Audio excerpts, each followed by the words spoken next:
Video kali ini adalah seputar dokumentasi tentang perjalananku dan Ana di tanggal 26 Mei lalu. Tentang perjalanan dua perempuan yang sama-sama memiliki rasa takut, tapi kalau bersama-sama menjadi sedikit lebih pemberani. Sama-sama tidak tahu menahu perihal tempat dan jalan, maka mencoba saling melengkapi dengan pengetahuan minim masing-masing. Yang satu menyetir, yang satu lagi membacakan peta jalan. Sama-sama belum pernah menempuh jalan yang sedang kita lewati, tapi yang kita tahu saat itu, pasti kita akan sampai di sana. Cukup gila, bukan?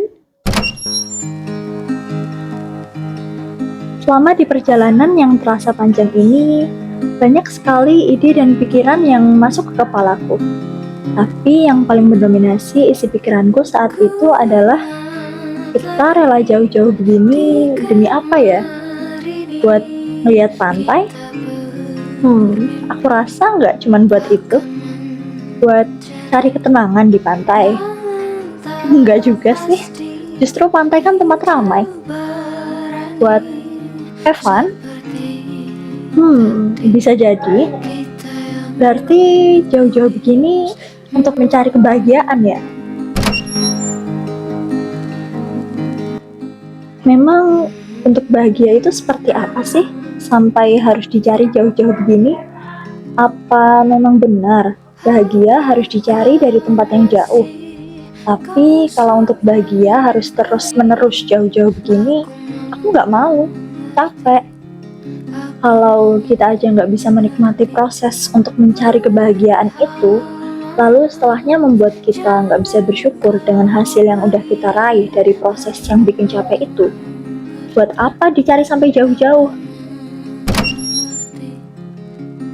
Walau capek, aku suka sekali dengan pemandangan jalan selama menuju ke sana. Like, oh my, is that really you, God, who's creating all of this beautiful side of the world? Sifat manusia memang angkuh sekali.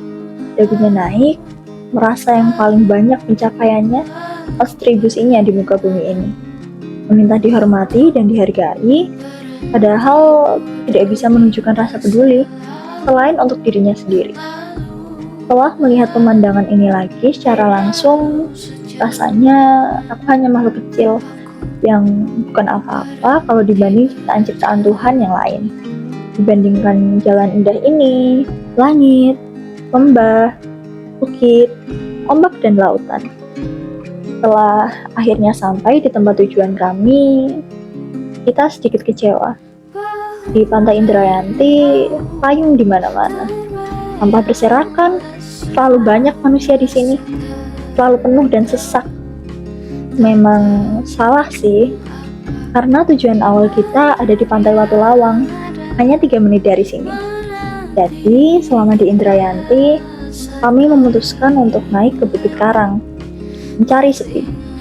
Walau harus naik dengan dress dan rok yang kita pakai, tapi jalan menuju puncak bukitnya tak se-ekstrim itu kok. Misalkan sekarang aku bertanya padamu seperti ini. Menurut kamu, bahagia itu seperti apa sih bentuknya? Kira-kira bagaimana kamu akan menjawabnya? Aku yakin jawaban kalian pasti akan beda-beda. Ada hal yang menurut kita sangat bisa membuat kita bahagia, tapi menurut orang lain biasa aja. Ada juga hal yang menurut kita biasa aja, tapi ternyata sangat bisa membuat orang lain bahagia. Ya, namanya juga hidup. Mau gimana lagi? Kadang bahagia itu disetir oleh paradoks, kalau bahagia itu harus begini, atau gitu, harus mencapai sesuatu, atau mendapat sesuatu yang sebelumnya belum kita punya.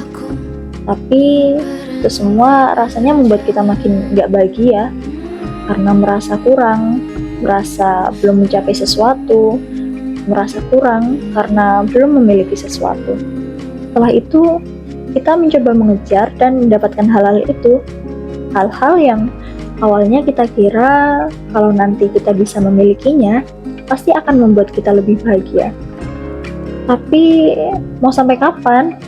Mau sampai kapan mengejar hal yang gak kita punya? Berangan-angan, andaikan aku dapat hal itu, pasti aku akan lebih bahagia. Padahal juga kan belum pasti. Yang pasti itu, kita jadi kurang bersyukur karena ingin mengejar sesuatu yang belum kita punya, mengejar sesuatu yang menurut kita bisa membuat kita lebih bahagia. Bukan berarti tidak boleh, tapi sebenarnya kalaupun nggak mencapai sesuatu dalam hidup, kita masih tetap kok bisa bahagia dengan merasa cukup dengan kehidupan kita saat ini. At least kalau sekarang kamu nggak lagi ada di survive mode untuk mencapai sesuatu, ada rasa damai di diri kamu. Dan rasa damai itu tentu harus disyukuri dan dirayakan. Karena nggak semua orang bisa merasakan damai seperti apa yang kamu punya. Dan banyak orang yang ingin sekali memiliki rasa damai itu. Sayangnya, keadaan tidak mendukung mereka. Tentang bahagia ini, tiap orang pasti punya versinya masing-masing. Jadi mulai sekarang, bahagia kita sendiri ya yang tentukan.